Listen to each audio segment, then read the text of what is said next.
umaga. Welcome back ulit sa aking vlog. So ngayon is gagawa tayo ng dito, bitag para sa mga labuyo.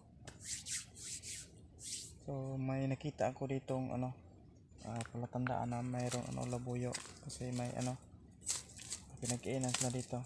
Yan, ginaganyan nila. So ayan, dito natin lalagyan.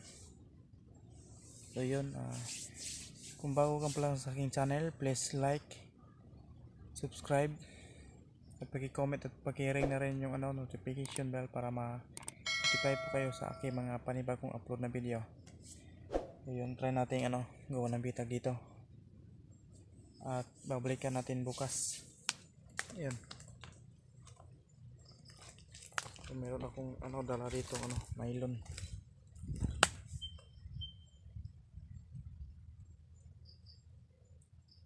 So kaninang umaga is may nangangati dito. So yun, maganda yung pangati niya. Magandang klaseng labuyo. So try natin dito.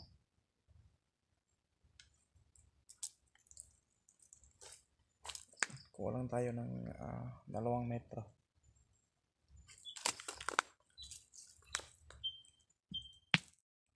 So yung yung bitag natin is mga lumang pamamaraan lang ng paggawa ng bitag. So ginagawa ko ito nung bata pa ako. Dito kami dati pa. Marami talagang mga labuyo dito.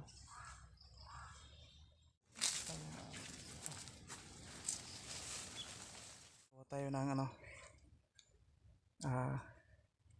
yung butas niya. Mga isang dangkal lang yung butas na gagawin natin para pag may huli agad.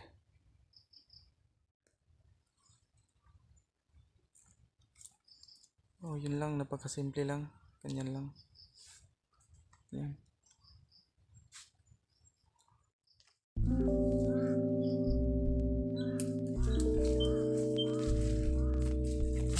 Parang ganito niya. Ganyan. Basic lang yung gagawin natin.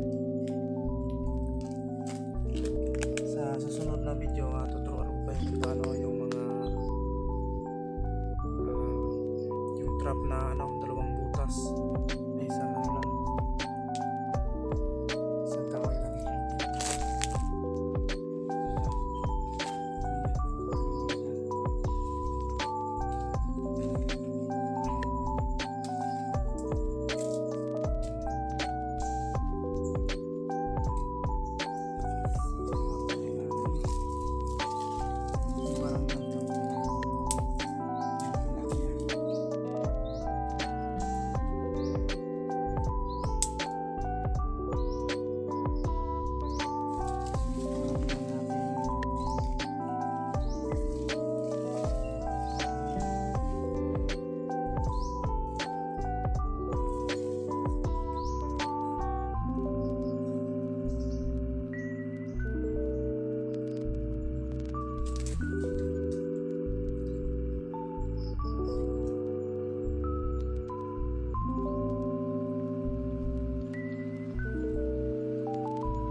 dapat may mga ano pa rin dyan, may mga sanga-sanga pa rin. Ayan.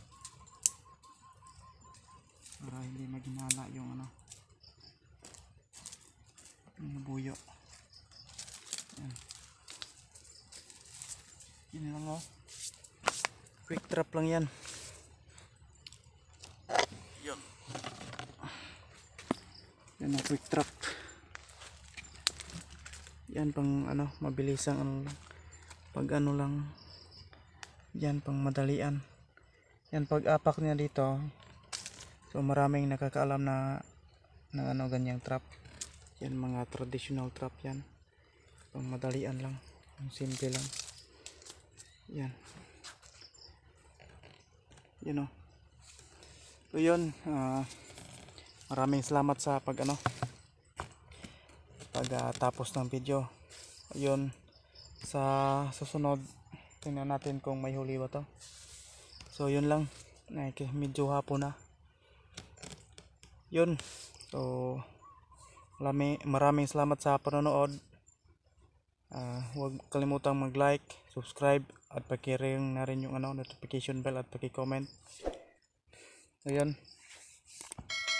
peace out.